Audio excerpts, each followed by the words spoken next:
placement. Okay. The one that's right in front of me on the nice, yeah. Oh. All here at this point. Yeah, well, I'm going to play it very carefully. No, I don't think so. I have I'm in a a very 4-year-old sort and a of 6-year-old, so I did the other precarious solution, which is to start really late.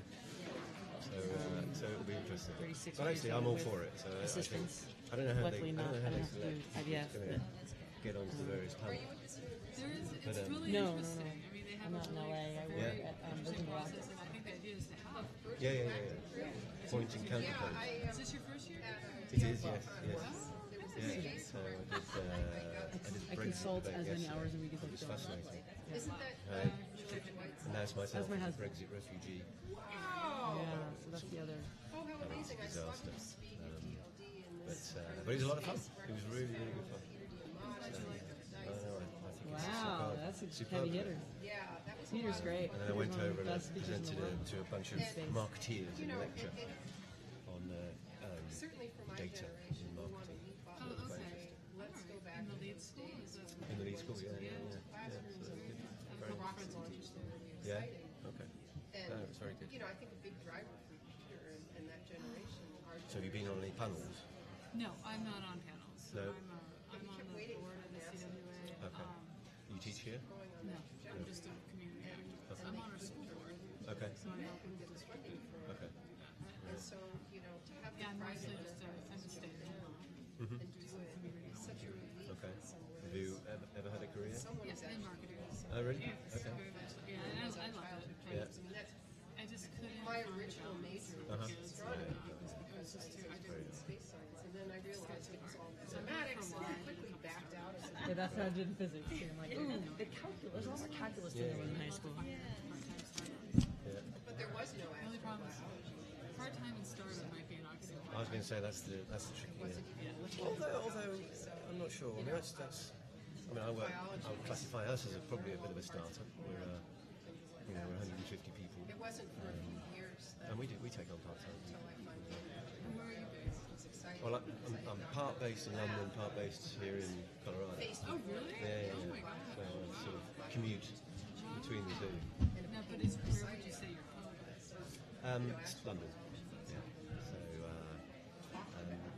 I mean, my other half, she lives in Colorado Springs. Really? So we met and got together a few years ago. So I've been gradually moving here, but I'm resisting it.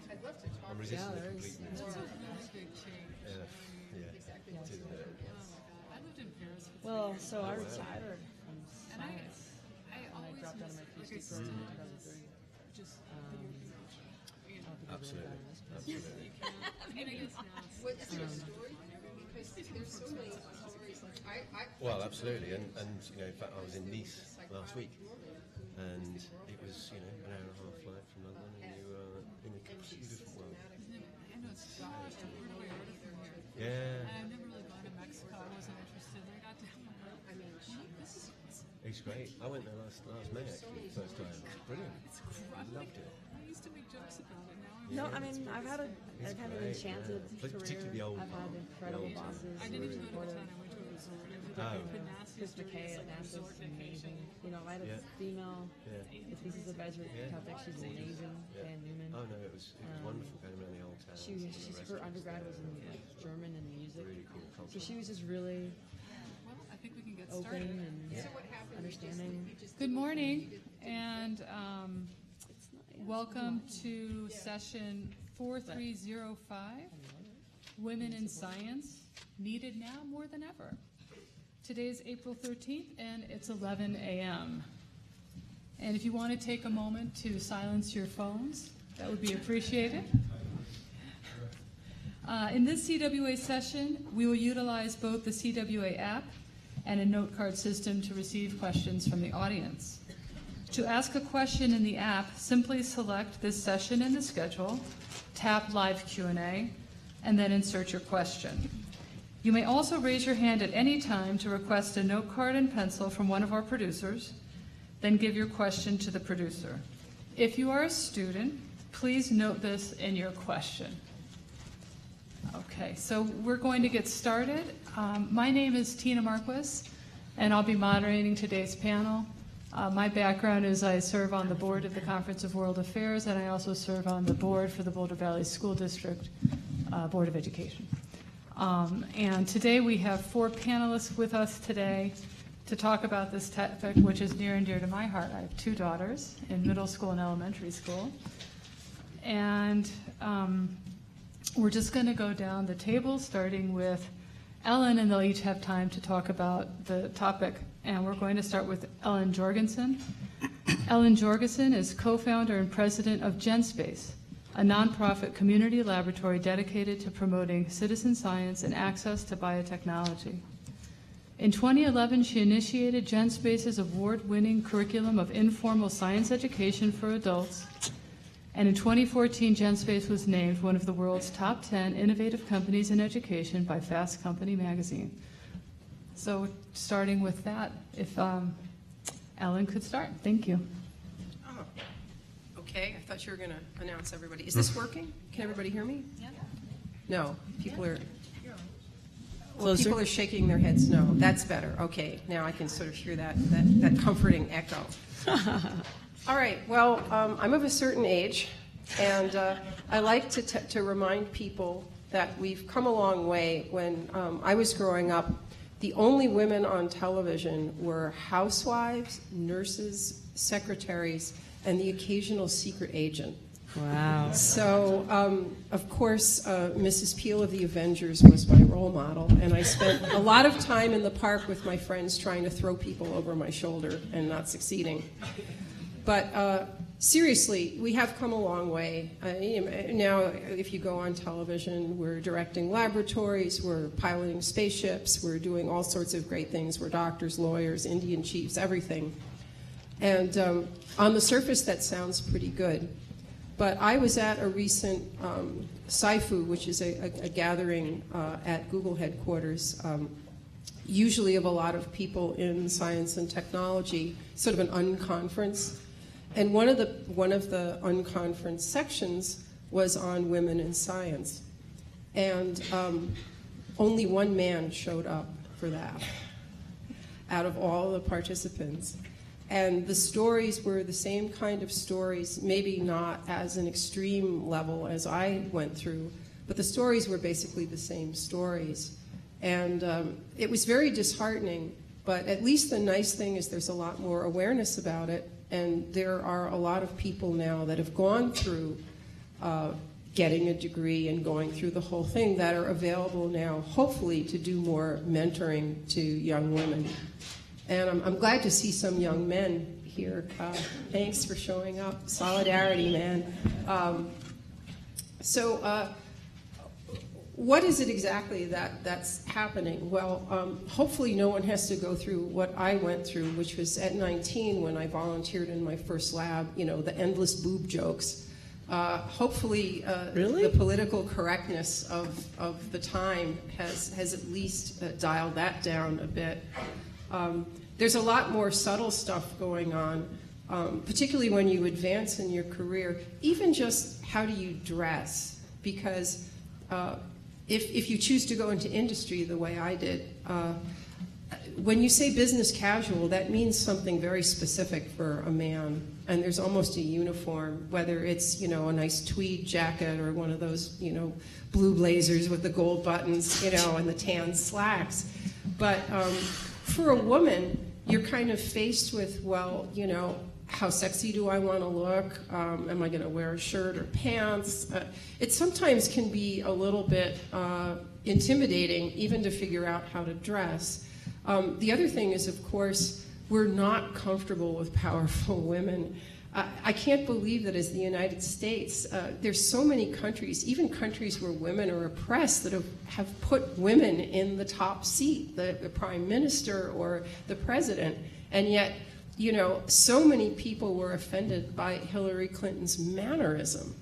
They didn't like her voice. They didn't like that she was authoritative. They didn't like this. They didn't like that. And there are so many judgments being made against you. You have to walk such a fine line as a woman in any kind of position of power, because as a society, we still want to think of women as being the nurturers, really. and you are definitely expected to behave in a different manner, and it's really hard. Then there's also networking. I found myself in alien environments for corporate networking events, everything from the golf course to, believe it or not, a strip joint, where I was almost thrown up on the stage by my drunken colleagues, but escaped. It can be very, hard to navigate those waters too. And I think that really one of the most disturbing things is that women are still more susceptible to what's called the imposter syndrome, which is that feeling where you look around and you say, man, I really hope no one figures out that I really don't know what I'm doing in this position and I'm not qualified for it.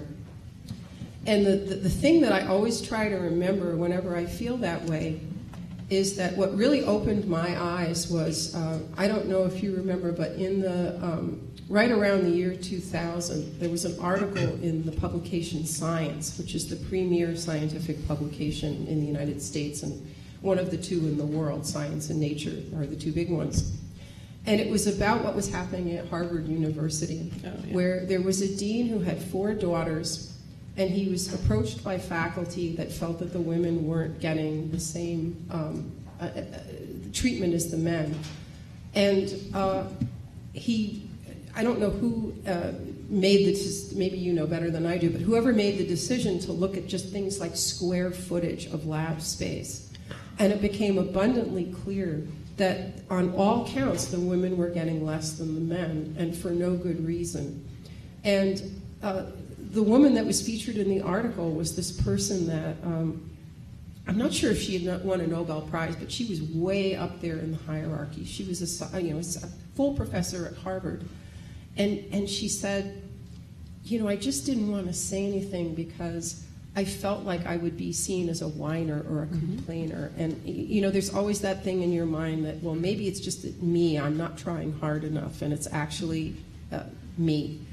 And then there was an astronomer who actually had been the one to discover the, and this is ironic, the Harvard man formation of galaxies in the shape of a human figure. And she was going through that same self-doubt as well. And I thought, if these people at Harvard and Stanford and these scientists at the top of their game are still suffering from this, then it must be an illusion that we've put on ourselves. And how do we break out of that and get the equal treatment that we deserve without being put in the category of someone who's strident or a harridan or a complainer or something like that? So I'm interested to see what the other panelists' thoughts are on this, and I'm going to pass it along at this point. Thank you. And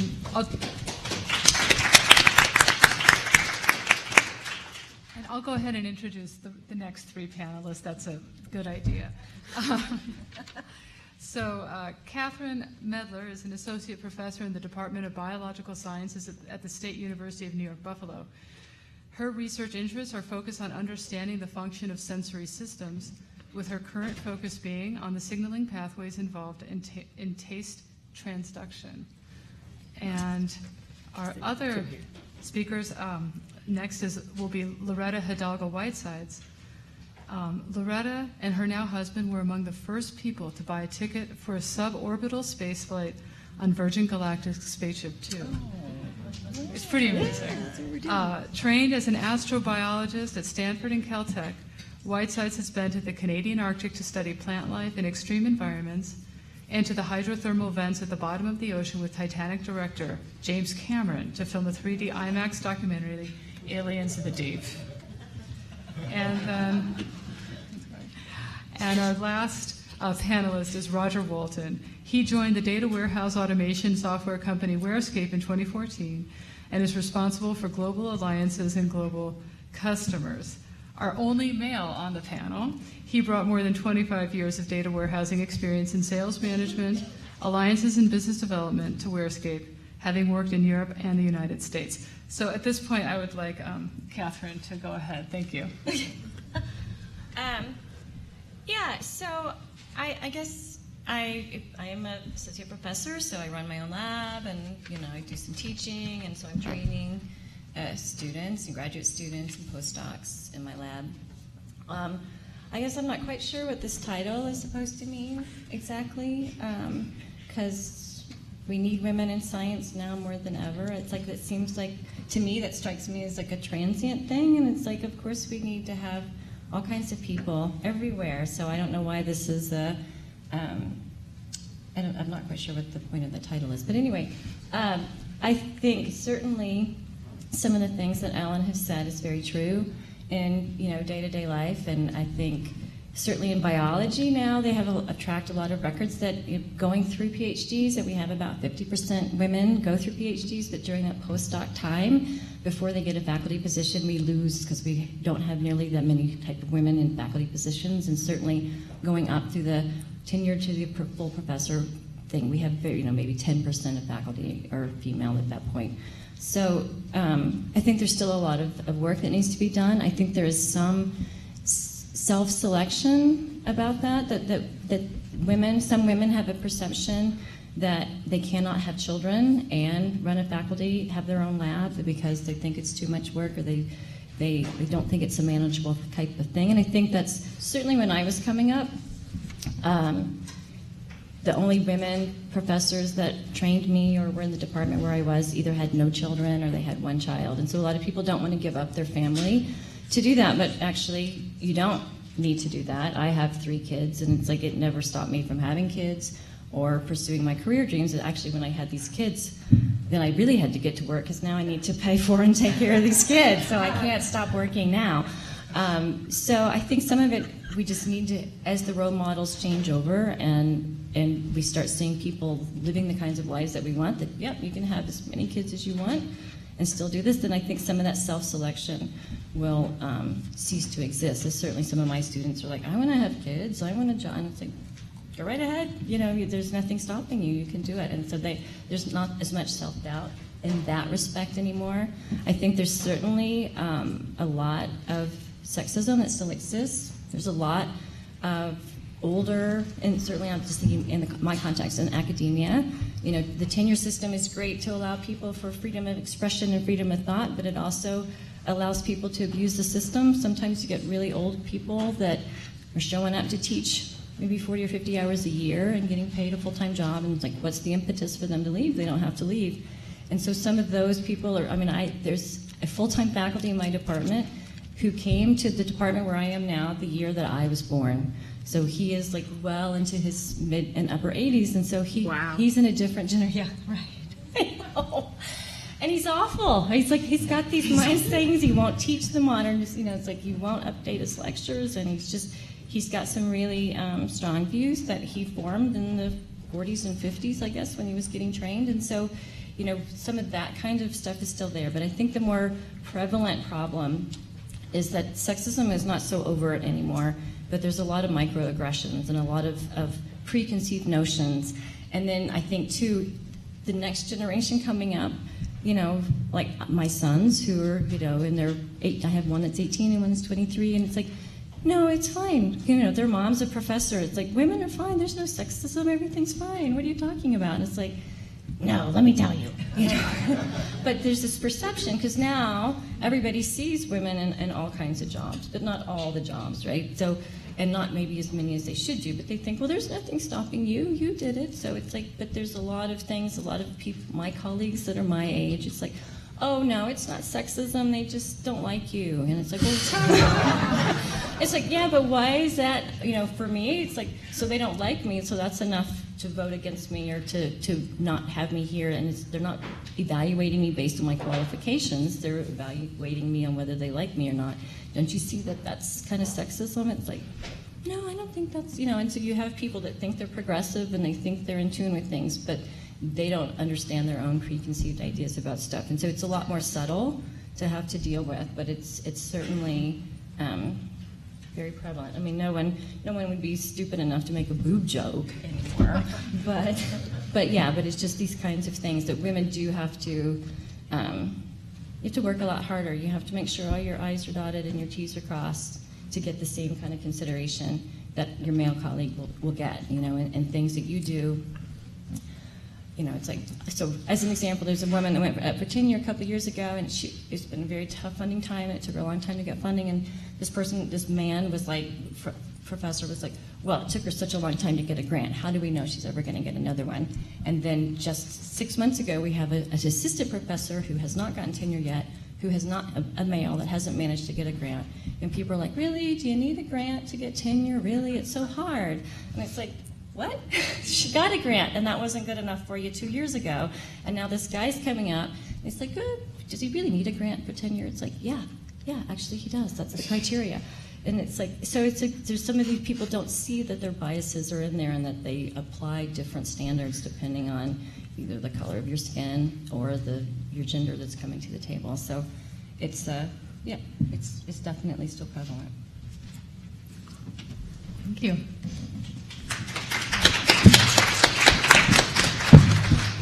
It's just awesome. This is such a great conversation. I'm so excited for this. So I just want to start by to acknowledge the women in the audience who are studying or work or have worked in science or math or technology. So if you'd be willing to raise your hand if you're woman who's doing this already in the world. Okay, great. Thank you guys. It's awesome. There's a lot of different thoughts I want to riff on and want to add to the conversation. I think that's what I want to start with is I want to broaden the conversation a little bit because now more than ever. So why is it important to have women? Why does it matter if there's a woman on the faculty? Why does it matter if there's a woman on the team? What I want to say is to think about it also in terms of not just the body you were born with. It's not like what chromosomes you have, but it's also like the energy that you're bringing to the table. So it's a diversity. It's like a diversity of thinking or approach or perspective. And you could have that even without XX chromosomes. You could have that feminine energy. You could have that a gentle touch or a mindful touch or a calm perspective without boobs, for example. So I don't want. It doesn't have to just be like a gendered conversation. If you're talking about like, the Dalai Lama's statement that, the Western woman is going to get us out of this mess. It's like, for me, it's like the feminine energy. It's like the world has gotten too dominated by masculine energy. And so I'm sure many of the men in the room, probably can understand this as well. Like there's a yin and a yang and there's a balance. And if you can be mindful of your energy, everyone can help us with bringing balance to the force. I'm a Jedi, so I kind of go that way. And it's funny because I'm as a tomboy, right? And I also identify, LGBT. So, I was pretty masculine little girl, and I was like tough and I climbed trees and, oh, sorry for slamming. But I went to I don't know why I'm really going off on a tangent, but I went to a cross-dressing party in college and I was like, oh, this will be easy. I'm a tomboy. How hard could it be to be a guy, right? And I put on the suit coat, and I put on the hat and the shirt, and it was really hard to be a guy. And I realized that even the most tough tomboy girl is still really, really feminine on the spectrum to the and to the most effeminate male. There's still a gap in the middle. Anyway, all this just to say that. And I'm also trying to embrace my feminine too. I think that's my power. That's what I have to bring to the world. That's my unique gift. And I feel a responsibility to bring it and a great privilege to bring it. I also have the privilege of having kids. That's a great privilege as well. I have a 4-year-old and a 6-year-old. And I had the privilege of having this profound experience of giving birth, that men don't get to have.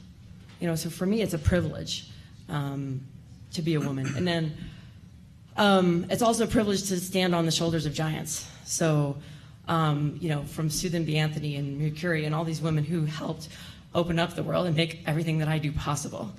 Sally Ride and, Ellen, I'm forgetting the first female shuttle pilot's name. Ellen, no. Anyway, female shuttle pilots. I'm going to bang the dice again. You know, because I was lucky, and I was 10 years old, and I was watching the Los Angeles Olympics in 1984, and I was watching the women's marathon, and it was awesome. It was really dramatic, and the American finished, and she got the goal, and it was just incredible, and it was a great moment for the country. But at 10, it wasn't until I got to college that somebody explained to me that was the first time women had been allowed to run the marathon in the Olympics, and that same woman had tried to run the Boston Marathon in the 70s, and somebody had punched her out because you weren't allowed to run the Boston Marathon. There are no women allowed. She had cross-dressed to try to run the Boston Marathon as a man. And I didn't grow up with that. I grew up, anything's possible. I saw this woman running the marathon. I thought women had run the marathon since the beginning of the modern Olympics. I didn't understand how much had been achieved already. And I'm so grateful because we have come a long way. And there is a lot of progress. And most of my bosses my whole life have been women. My PhD thesis advisor before I dropped out at Caltech was a woman, a credible woman, Diane Newman, incredible advisor. And many of our professors in biology department at Caltech were women. So, you know, in many ways we have come a long way, and I'm really grateful for that. And I'm still shocked. I'm still deeply upset by all the stories I still hear about being pushed up against the wall and having someone shove their tongue down your throat. And I'm like, really? Last year in California? No.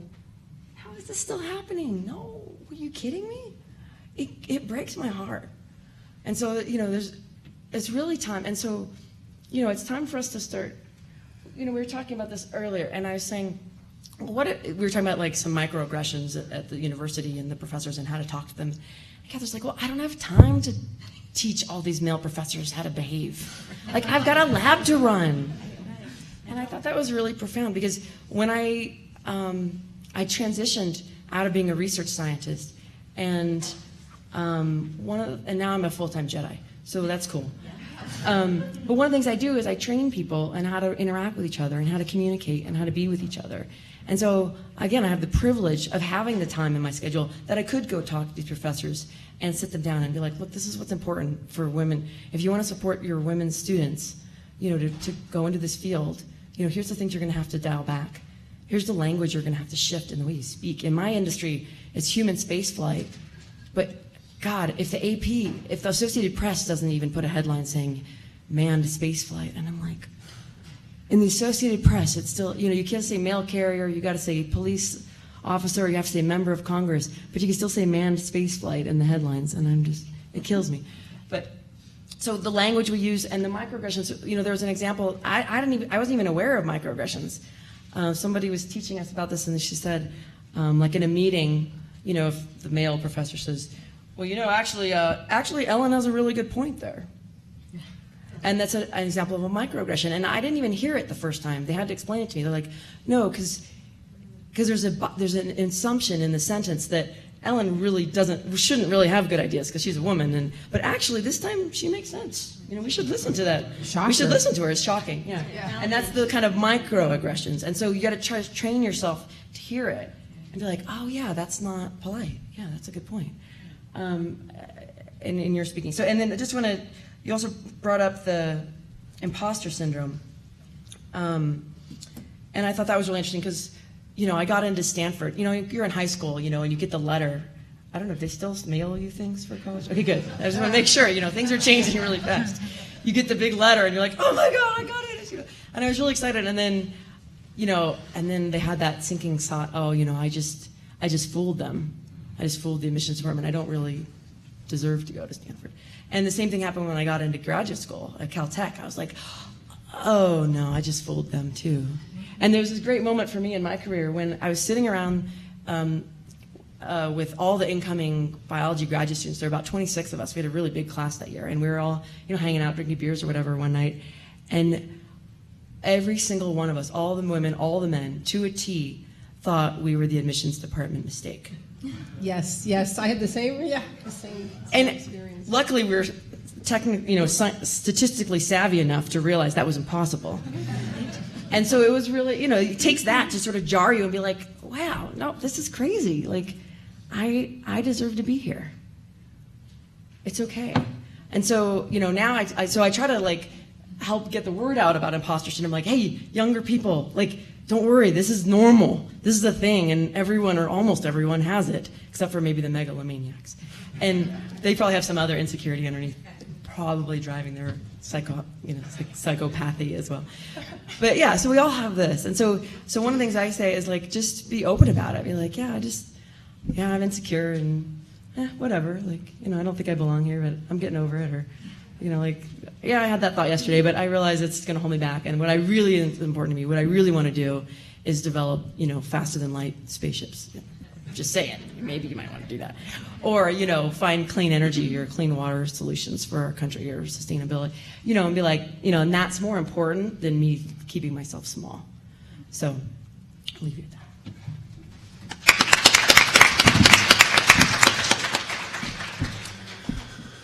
Well, as the token male on this panel, I'm going to start with the first thing, which is to remove this tweed jacket. Yeah, be yourself. Wear whatever the hell you want. Wear Converse to the meeting, whatever. Take it off. So I'm also a Brit as well, so maybe that was a reason behind that, I don't know. But I'm not sure if I'm going to disappoint on this panel, but I'm actually a feminist. And I actually mean that all the way through. I have been extraordinarily fortunate to work for and with many, many female, very successful and very, very intelligent, very cool female people. I'm fortunate that I've had a lot of very positive and strong female role models in my life. I describe my mum as a really powerful female. I describe my daughter as a powerful role model. It's kind of upsetting me a little bit because I get so angry when I hear about these stories of misogynism and sexism that still goes on today. This is 2017, for God's sake. What is going on? What is wrong with meritocracy?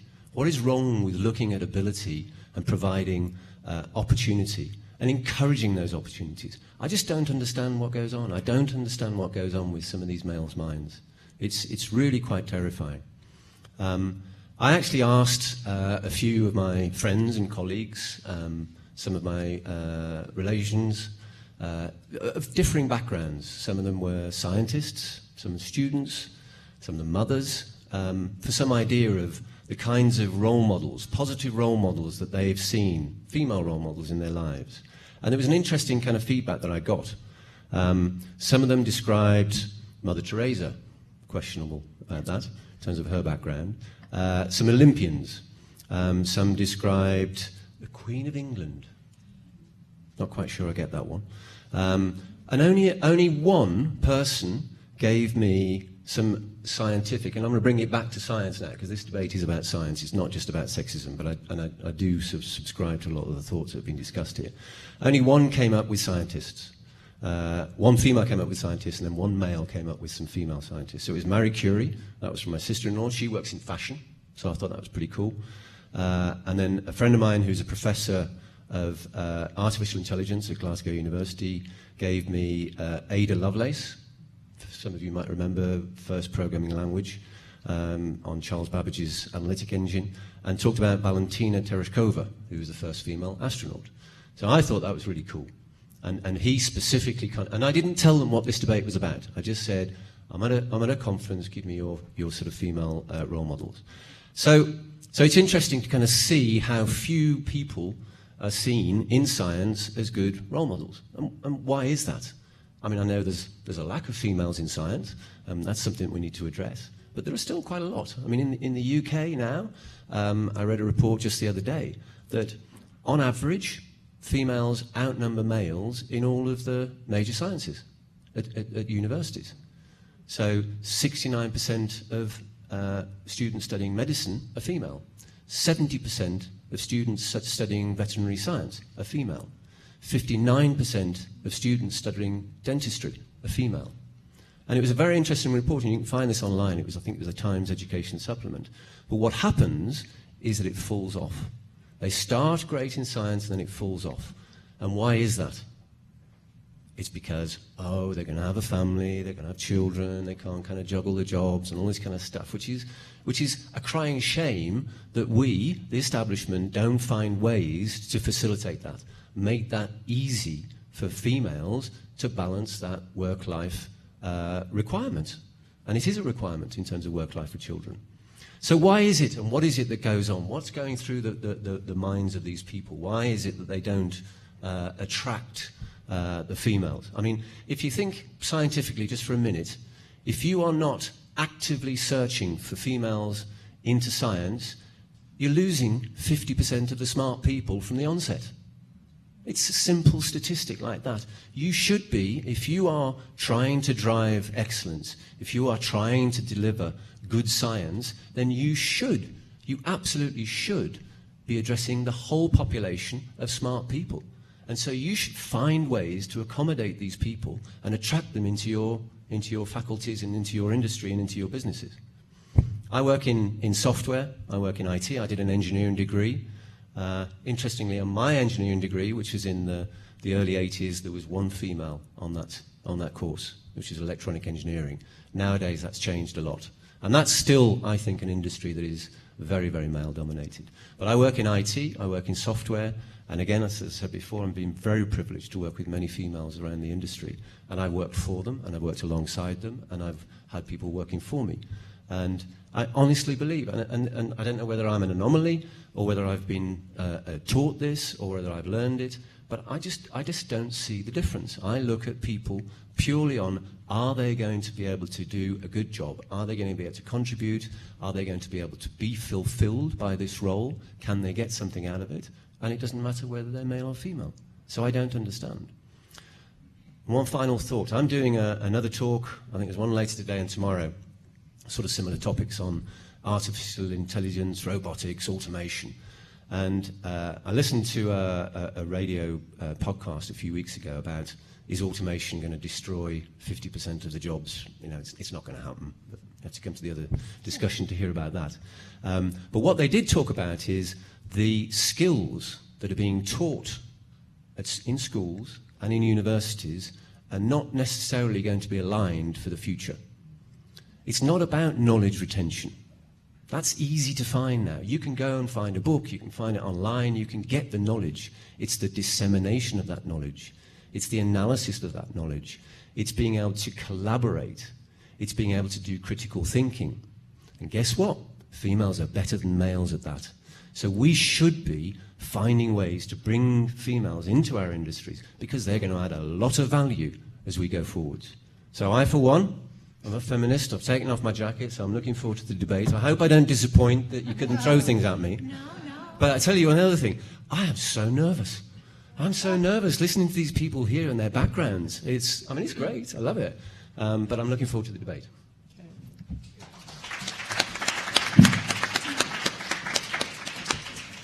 Thank you so much. And you're nervous. I think I have imposter syndrome as a moderator. So just following up on what Roger was just saying, we have a question from a student, and maybe other people would like to talk about this. What experiences in science during high school are important for preparation for studying science in college, and which science careers need women the most? So maybe going a little further. I'd say that, and this is something that came up in that Google SciFu unconference section on women in science. The single most important thing that everybody identified was mentorship.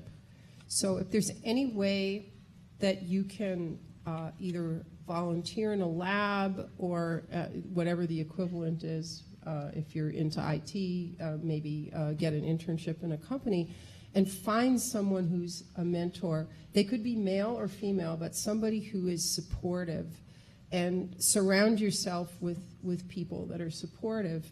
That's probably the single most important step that you can take. And in terms of what careers need women the most, if you just look at it through statistics, and I'm sure there are other ways to gauge which careers need women the most, but just statistically, the more mathematical the science and the more skewed towards programming it seems, the less women have been going into it. Hopefully that will change.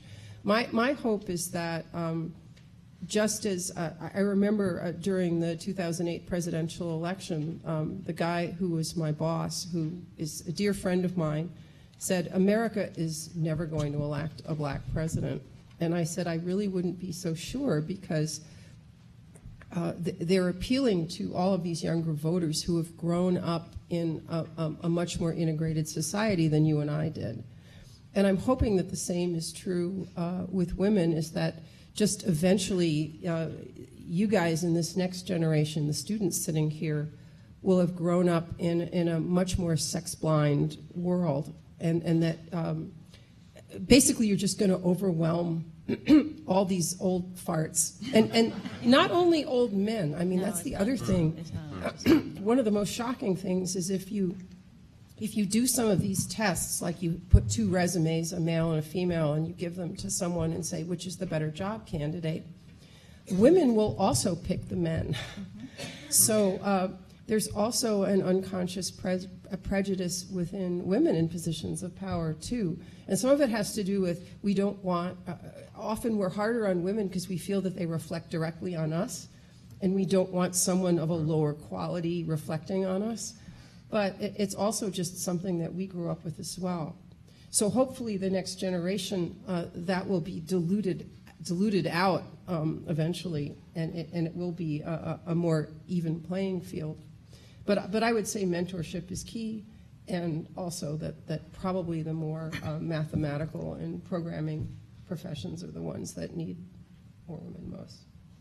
Yeah, I'd agree with that. I think there's, as I mentioned before, if you consider that we're on the verge of the fourth industrial revolution, it's pretty profound what's about to happen in terms of, and I'm talking mainly about IT and automation here and artificial intelligence, then the application of that technology is going to be red hot. Understanding how to make sense of data is going to be red hot. And it doesn't mean you've got to be a programmer. You know, programming is great, and I think if you can get into that, if that inspires you and that interests you, that's absolutely something that's going to be of major growth. But again, it's the understanding of this data and the application of what comes out of understanding this data, and how do you improve whatever it is that you're working around in the business because of the analysis of that data. I think that's going to be fantastic. As I mentioned before, critical thinking, understanding how to collaborate, all of these techniques and all of these skills that aren't really being focused on in the school plays, I think need attention. And if you're interested in being a part of the new revolution, find ways to learn this stuff. Absolutely find mentors, there's no question about that. I think teachers can be great mentors. I mean, how many of us, look back and think, I absolutely loved that subject. And why? It's because of the teacher. Invariably, the connection with the subject comes from a positive experience with the teacher. So they are massively important role models and mentors in your lives. But I would say, and we talked about this the other day, where there was a panel on what keeps business leaders awake at night, and somebody asked, what are the kind of subjects that I should do to get good jobs and get on in industry? And unanimously, everybody in the panel said, find something that you're passionate about. Find something that you're interested in. Find something that you care about and become an expert in that. And in every aspect of being an expert. And it's not just the retention of knowledge. It's not just the kind of structure of your essay. Use your emotion, use your heart to get right inside those subjects, right inside those application areas, and you will find a way of succeeding in industry or succeeding in whatever you want to do in terms of academics. I mean, if you're talking about high school, I mean, it's an incredible opportunity you have. I would say go do some hands-on stuff. Like, go build something. Go learn how to use power tools. Go solder. Go, wire something up. Put a resistor in it. If you figure out how to code. When you can get to when you're running your own biology lab, and you can put together an apparatus on your own because you know how to build it, and you don't. Or if somebody's helping you build it and they're talking to you and you know what they're talking about because you've done it, you're just in a better position and you earn their respect, and they're like, you don't get that condescension of like, well, do you know how to change the oil in your car? You're like, yes, I know how to change the oil in my car, because you've done it. So you want to get to the point where you feel comfortable and confident in all those areas. That'll help you too. And then in terms of where do we need women, now more than ever. So like, there's also a lot of, there's a lot of things that women would be great in general, but one of my personal things is like women's health. So like birth control. Like how great would it be if we had like women who are out there helping, come up with new solutions and new understandings of biology, so we can, we have lower the unplanned pregnancy rate in the United States. I think half of the pregnancies in the United States every year are unplanned. So we're, a lot of guys I talk to think, oh, birth control's handled. We've had birth control since the 60s. It's like, well, it's clearly not handled according to the data, not handled. So, that's something. Mars needs women. So, tell me so I'm listening to everybody, so now I'm not sure I've got the questions. This is from a student and was asking first, like, where do women need to be in science? Mm-hmm. And then also, do you need to have good science in high school? Well, which experience in science during high school are important, yeah. Oh, okay. So, first of all, it's, as a student, it's like, you should just do what you want to do, right? So if you're going to go into science, you're not going to go into it for the money. You'll get enough money to pay your bills, but you're not going to be driving the Maserati or the Lamborghini or whatever. And it's like, that's fine, right? I love to figure out what's going on. I love puzzles, and so it's like, that's what drives me, and that's my passion, and you have to have that. It doesn't really matter what field of science you go in. You have to find something that you're really passionate about. You're never going to make it, because if you don't love it, then it's like, you know what? I'm pretty smart. I could go make some money somewhere and then go enjoy the rest of my life, because this kind of sucks. So I think you really need to focus down on what it is that you like and what interests you and what intrigues you. See, certainly there's a lot fewer women in chemistry and physics and all this, computer programming, computer science, engineering. There's certainly not as many women in those fields to date as there are in biology or any kind of social sciences that people pursue. But I just think it doesn't matter, right? If that's what you want to do, then go do whatever it is that you want to do, because it's going to be your life and your career. I think certainly, mentors are great, but it's really up to you to pursue your dream and to go forward. It's like, I knew I wanted to do this, and so that's what I did. And I didn't really look. I noticed that there weren't that many women around. They didn't have kids or whatever, but it's like, I didn't let that decide for me what my life was going to look like. And so, I certainly had some, I guess I'm thinking of all the people that my mentoring types of people that I worked with. It was all about how to become a better scientist and how to do your work and how to approach a problem and stuff. There was not a lot of mentoring about, oh, what do I do when someone's mean to me kind of thing. But it's like, when you're focused on your dream and what you're going forward with, it doesn't, somebody makes a joke about your boobs, you're like, all right, you're a dick, and I'm moving on, right? It's like, you don't let it stop you, because you're not going to let those kinds of idiots in your life take your dream away from you. You're not going to give them that kind of power over your life. So if you feel like, I'm out in the middle of nowhere and there's no science here, whatever, wherever, kind of thing. It's like, so I can't do this. Like, no, that's irrelevant. You'll catch up with that when you go off to school. So I just think you can't let things deter you from what you want to do. Okay, so we have another question from a student. When you are in the workplace, do you approach men in a different way because you believe you need more machismo in different positions? I don't understand. Say it again. Okay, sure. This is sort of interesting. When you are in the workplace, do you approach men in a different way because you believe you need more machismo in different positions? So I think it's getting to, how do you interact with men as a woman? Does that make sense? Yeah, no, you have to be declarative with men. And, you can't, you definitely, if you want to be taken seriously, then you have to be declarative. You have to call them on their bullshit when they say stuff, like, oh, yes, Ellen, that was a good idea. Good for you, Ellen, kind of stuff. You can't let people, so you're certainly not as relaxed or are talking about, really don't know what this is or whatever kind of thing, because they will take that and it's used against you in subtle ways, right? If you, with my female colleagues, then we can kind of talk things out in a different way, because they're not going to hold it against me. Wow, you're not really that smart because you didn't really know about this or that or the other. And I also find, certainly in my department, PhDs, it's like they hate to be wrong. Oh, they hate to be wrong. And so, it's like you can see, and that's true for all PhDs, but certainly the male PhDs, if they're talking to you, they do not want to be wrong in front of you. And so you can really kind of see their teeth grind and their butt clench when they misspeak or something. And so, but then it's like, just let it go, so in hopes that they won't hold it against you in the future. But yeah, no, they don't. You do definitely have to be very declarative. I think that I want to go back to the point that you made about sort of masculine and feminine energies. So I think the situation is very important here. So, for example, when I was a postdoc, I had this absolutely wonderful mentor, and he had just taken over a new department. And he said he was at a party, and he was talking to, I guess it was the father of one of his students, who was a very successful businessman. And he described, how hard it was when he took over this department. He said, I got all the other professors together, most of whom were men, and I tried to be really collaborative, and I asked them all, what their vision of the department was and all this stuff. And he said what happened was they all, and I've had this experience too personally, they all walked away with, this guy doesn't know what he's doing because he's asking us. And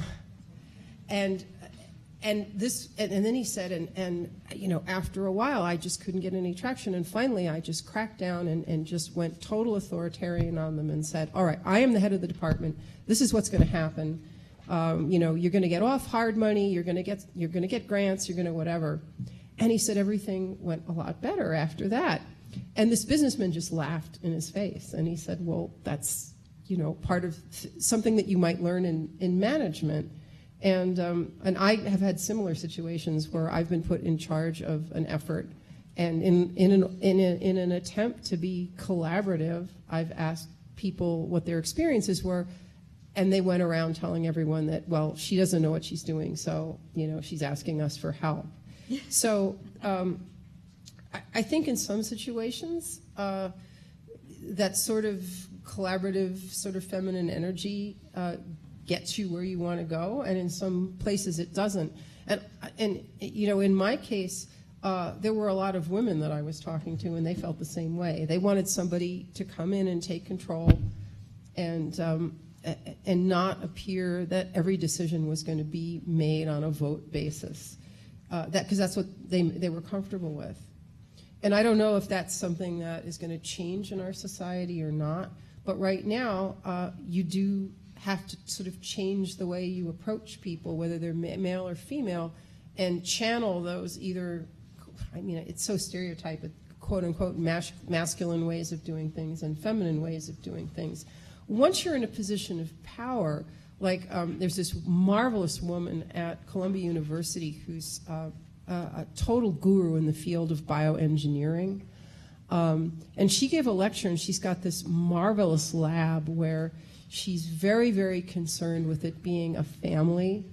And she has a lot of social stuff built into the lab framework, and a lot of celebrating of birthdays, and a lot of sort of personal stuff that you associate more with feminine energy than masculine energy.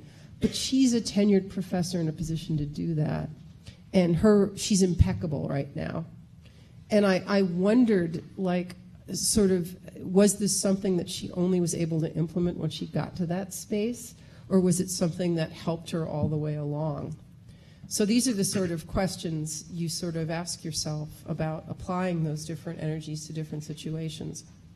And one thing I will say that almost categorically, a very typical thing to have in a biolab is you buy a kit from some company, and the kit doesn't work. Every single female student that I've ever worked with always felt it was their fault that the kit didn't work. and hesitated to call tech service and complain. Every single male student was, damn, they sold me this kit and it doesn't work. I'm calling tech service to find out what's wrong with this kit. I have a son who is Aspergic, and I don't know if you kind of understand the autistic spectrum disorder. He's very mild, and he's had a regular university education. He's out in the workplace. The thing that he most struggled with was interpersonal relationships, interpersonal communication. And we spent we were lucky, and I suppose he was lucky. We recognized it early, and we researched it, and we helped. And you know, you can teach and you can train and show how to improve your ability with interpersonal relationships and understand these signals that most of us find inherently kind of natural as part of our way of dealing with people, but he doesn't. And we used to draw out hundreds of different smileys to kind of show different feelings of what people might be thinking behind their facial expression. So if you think about science, that does attract a lot of males. It does attract a lot of potentially Aspergic males. So why don't we teach them how to be better? Why don't we teach them how to interact with people generally, and in particular females generically? Because I think they don't know how to do it. And I think they default to something they might have seen on TV, or they might have read, or they might have had an experience around, and that's why it comes across. I'm not excusing it, but I think that's why it's perhaps exacerbated and why it's felt in the wrong way. And I think we can do a lot to teach both sides on how to recognize and how to handle bad behavior that you're experiencing, as well as what you might be delivering as well. I'm going to quote, and this is quite interesting because it's quite topical. It came up recently in the UK. There's a guy called Sir Tim Hunt, who was an honorary professor at University College London. And he was quoted in the press, and I'm going to read what he said. The problems with girls in science laboratories is that they cry when they're criticized, and that they get their male colleagues to fall in love with them. This is I honestly cannot believe that he really thought that through. You know? I mean, he was fired, and he was lambasted, and the press absolutely nailed him. But, you know, why did he even say that? What on earth was going through his mind? Was he Aspergic? Because he just did not know what he was talking about? But it clearly still happens, but I can't believe that was deliberate in terms of he was trying to be misogynistic in that sense. I think he was just being stupid, and he should have known better, and he's obviously paid the price for that. So he was lambasted. That he's so inherently, he doesn't even recognize it. Exactly. I mean, he said that in a public forum and did not even recognize that that's going to have bad consequences. And his wife is a brilliant scientist, so it's not like he's, hasn't been exposed to strong and intelligent women. Or falling in love with them. Oh, yeah. Well, she made him. She made him after she got done crying. Absolutely. And actually, what the hell's wrong with crying? I mean, that's the other thing. Yes. I was really happy to see, speaking of Jedis, that latest movie with Ran, is that her name? Ren, yeah. And she cries a lot in the movie. She cries when bad things happen. She cries when she's frustrated, but she kicks ass. So it's okay to cry, I mean, that to me was really, really. I was very glad that they left that, in the character. Well, I've been the weepiest student I've had in my lab was a male. It's like crying is not just for girls either, right? Yeah. And it's not really relevant to what you can do in the lab. And certain cultures accept male crying much better than American culture too. So touching a little bit on what Roger was saying, teaching skills for people to interact better, one student is asking, what other actions need to be taken in order to combat these struggles that women have and the lack of women in the industry?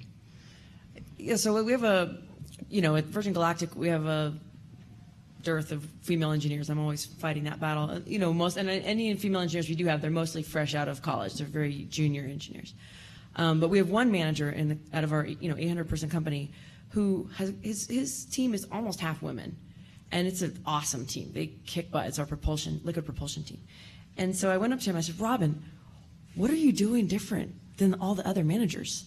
How come you are so successful in having such a powerful women engineering team? And he he stopped for a second. He said, I think about it. Meaning nobody else has even bothered to think about it, but I am. And that's all I had to do is just even think about it, and that's the result, the difference I get.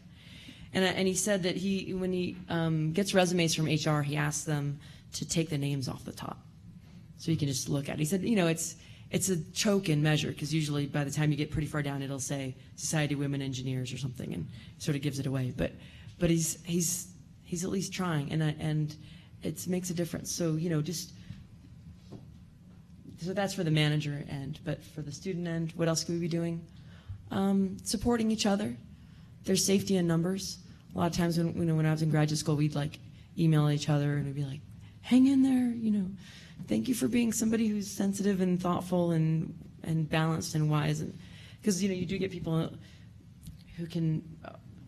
who aren't as good at dealing with other human beings, human interaction in the science community. And so when you meet other scientists who do have that skill set, who are extroverts or who can communicate or can connect with other humans, you're like, don't drop out of science. We need you. We need people who can do that. And so there, we would help each other, get through the dark times. I would also say, just as a student, it's like students have just the same kinds of preconceptions about males and females as everybody else. It's like, so I co-teach a class with a male colleague who looks like a professor. He's balding, he's got a deep voice, he wears his tweed jacket, he doesn't have the pipe, but other than that, he's pretty much set. And they all adore him, and they all think he's great, even though in general they do worse on his exams than they do on mine. But I'm hard, I'm picky, I want them to know too much material. It's like, I've been called a grumpy grad student before, and so it's like, there's this perception that I'm the mom and he's the real professor, right? And it's like, that's coming from 22-year-olds, right? So one time, I know we can get off on these big stories, we were doing a journal club together, and he made this comment that made a girl start to cry. And he totally freaked out, but I was like, girls cry, whatever. And then later in the evaluation, someone said, she made this girl cry during journal club. And it's like, I didn't make her cry. I wasn't even running it. But it's like they put the negative on me and the positive on him because he met their preconceived notion of what a professor should look like, and I don't. And and then since I'm supposed to be the mom, I guess, because I'm the female instructor. So just as a student, even like today, just be mindful of your preconceived notions of how people in science should look or behave as well. Yeah, I think obviously I'd echo a lot of that. I think also that we had a debate yesterday on industry leaders and what keeps them up at night. And one of the things that we discussed is let's stop making the role or the function the most important part of the conversation, and let's make the human the most important part of the conversation. And whatever it is that you do, whether you're in politics or in science or in industry, we should be looking at the human rather than just the function.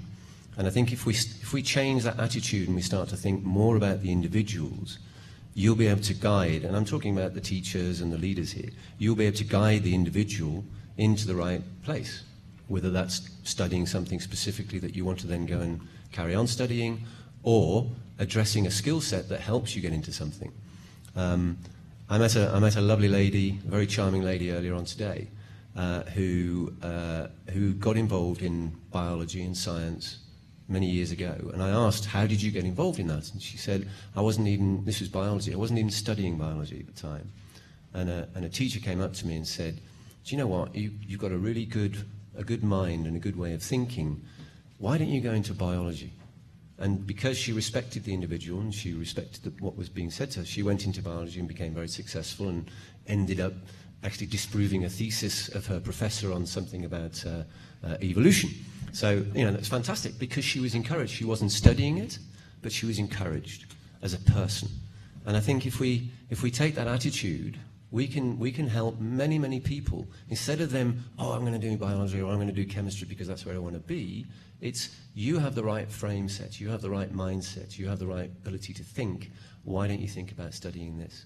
I mean, I've read several reports over the last few years where some universities and some industries are saying, I want students of humanities to come and work in science because I can help them think, well, I like the way they think, and I like what they've learned, and I can help them get into this subject in a better way, and I like their background. So I think if we can get away from this sort of rigidity, you know, science, the scientific method, is that still valid today in terms of what's going on? I think we should rethink about what kinds of things we're guiding our children into and making it about the person. And I have one more comment. It can start also with small things, like a friend of mine is this professor named Jana Levin, who's an astrophysicist at Columbia University, and she teaches classes at Barnard that are mainly women, and she said, I have nearly 200 students in my introductory class, and I make sure I learn the names of every single one of them. Wow. So just a little thing like that, to have someone actually, as an individual, recognize you, it can make a difference, believe it or not. Okay, any other comments on that question? No? All right. So another student question. We got so many questions from students. I think this is great. We have such good panelists. Do you want to just read them all so we can, like... I don't think I can read them No, all. I mean, just... Oh, should I just read 4 or 5 yeah, just to get sure. it out? So we have about 3 or 4 on work-life balance, including whether it should be just a woman's issue and whether it should also be a man's issue, the work-life. If you want to comment on that. Yes. And then also, yes, okay. And we have a couple on how to deal with microaggression, women as being emotional, perceived as emotional. How do you deal with that? I'm not emotional! Oh, come on. And It's a gift. It's a gift. It's what we here to bring to the world, and it's the world needs it. So and also, and just in general, barriers for women going into science. I think you've touched on that quite a bit, but if anyone wants to add, when we can wrap it up with the. So if you want to do the work-life balance, we do have about 3 or 4 questions on that. I just want to say something really quickly. I don't know how you guys do it with kids and work. I don't have kids, and I was one of the people that was completely intimidated. And you would meet people, like there was a head of a department when I was a graduate student, and she just looked at me and she said, "You have a really good nanny. That's how you do it." And she had the money to do that, but I didn't, you know. And then I met another woman who took her medical boards. Well, she had 3 kids with the measles or something, you know, and I couldn't even believe that. So I'm anxious to hear how, you know, you said it was easy. Well, it was easy. I don't it was know. possible. It's possible. I I wouldn't say it's exactly easy, at least not for some of us who may be a little bit more maternally challenged. I think the question was, why is it a female issue? Is that right? That's why. So why is work-life balance a Is female it a issue? female issue? And it's not. Yes, we're traditionally kind of conditioned to think that way, and there is the sort of obviously particularly in the early lives, that there is that extra connectivity, but it isn't. It isn't and shouldn't be a female issue, and nor should it be. I think I mentioned it before. You know, why do we restrict our intake of smart people because we think that's going to be an issue? Well, then fix it. Find a way of helping, finding a way of facilitating that, whether it is the male that is being the predominant stay-at-home parent or the female. Find a way of accommodating it. It's not hard. It doesn't cost a huge amount of money, particularly if you can offer people part-time roles, you can offer people kind of flexibility in terms of start time and finish time. We all live in a very connected world that we can work anywhere if we do it rightly. So I think it absolutely isn't just a female issue. And I think it's a responsibility that I think we should take more seriously and facilitate and make it easier for everybody. Yeah, no. I don't know that I guess, I don't really think it was easy. So I have 3 sons, and I, no nannies, because I was no nanny, a graduate student. I couldn't even afford to put them in daycare full time. The nice thing about academia is there is a lot of flexibility in time. So it's just, you're not in the mindset that, oh, I go into work at 9 and I leave at 5, which I get with my students sometimes. I'm like, the lights don't shut at 5 o'clock. You know, it's like you can stay and finish your experiments and do what you need to do.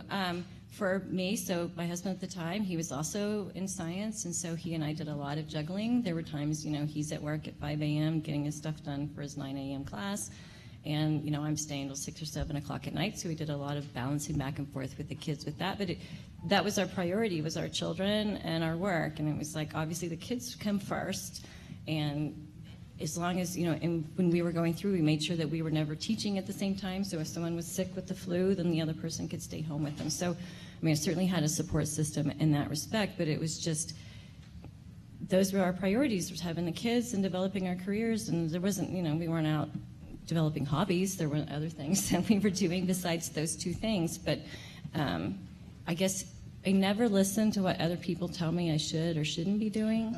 Like, oh, it's too hard to have kids, or oh, it's this or that. I mean, we'd have, when they were babies, sometimes they'd be up in the labs with us and stuff, and they're little. And so we just kind of, it's like, I wasn't letting other people dictate how I was going to live my life. And so I didn't listen to that I shouldn't have, or you can only do it with a nanny or whatever it is. And so I think it just wasn't, it wasn't an option. It's like I had to keep one of this career because I had to be able to take care of my kids. So this is what I wanted to do. So I just moved forward with it. Didn't listen to a lot of other people.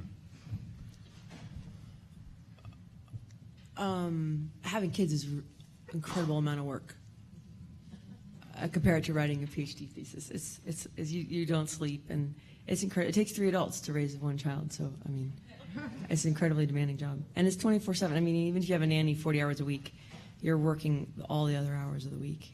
It's a big job. So yeah, as a society, if we want to keep having kids, we need to figure that one out. One of the things I hear, you hear a lot about women in science is that, we're doing pretty well in the college level, the students are there, and then they keep dropping out of the pipeline, at the PhD or the postdoc or the tenure professor level, whatever. And you hear a lot, oh, well, they want to go have families. They're leaving because they want to go have families. And I hate it when people say that. I don't think we're being responsible for that. We're not competitive with, they're getting a competing, I told Virgin Galactic, when we have a woman go out on maternity leave, she's just gotten a competing job offer. And we need to relate to it that way. Like, she's now got another job opportunity that just popped up. And we have to make sure that what we're offering for her to come back to is so compelling and so amazing and so inspiring and so supportive and empowering and fulfilling that she would work out the family thing to come back to it. But my experience in the real world is that our Dilbert culture is so toxic that when women, if they have the choice, they're like, yeah, I'm out. Forget this. I don't need to put up with this anymore. Like, I'm gonna stay on with my kids, or I'm gonna focus on my family. Don't the guys say that when they leave Washington, D.C. too? I'm leaving to focus on my family. When it gets too toxic and you want to bail, like, you choose family. So I think the solution is that we take out the toxicity, and that's great for everybody. The men would leave too, but they're the oftentimes in our culture, they're the breadwinner, so they don't have that option. So if we take out so if we make a great work environment, and that where women are loved and respected, and the work hours are flexible, and the men and everybody's empowered and inspired, like, who's not going to come back to work on there and build rockets if you'll figure out the childcare if people are listening to you and respecting you, and you feel like you're contributing to something important. Anyone else want to comment on that? And there were some questions about specific actions just about that, keeping women in science and encouraging them to be in the career of science. Are there any other ideas you want to share about that, or how science will benefit from having more women in the field? Oh, And certainly we're about to science add, will sorry. benefit. Yeah, that I think, because it is, the more types of people that we have in science, it's a different way of thinking about things. And so, that's how we make advances in science, is we don't have always everybody doing the same type of thinking. So I think it's certainly important to keep and recruit and keep as many types of and kinds of people in science as possible. So that's how we're going to figure out the next great thing. I'm sorry, what was the first part? How do you keep people in science? Oh, how do you keep people in science? I think it's hard because everybody has to make their own life choices, but I think it is important now as we get more women in science and more women having kids and staying in science. It's like, so when I came into the department that I'm in now, there were 2 other women, one with no kids and one with one child. And so then I came in, I had well, I already had 2 when I got here, and then I had 1 when I started. And now there's probably 6 or 8 women in the department, and more junior, not as senior, and they all have kids. And so now it's a normal thing. I mean, some have 1, some have 1 or 2. I mean, I think I still have more than anybody else, but now it's normal, right? So now our students coming through, they're working in our labs, or my graduate students are like, I want to have kids, and I know I can. It's like, sure you can. Why can't you? Well, you've become a role model. Well, Right.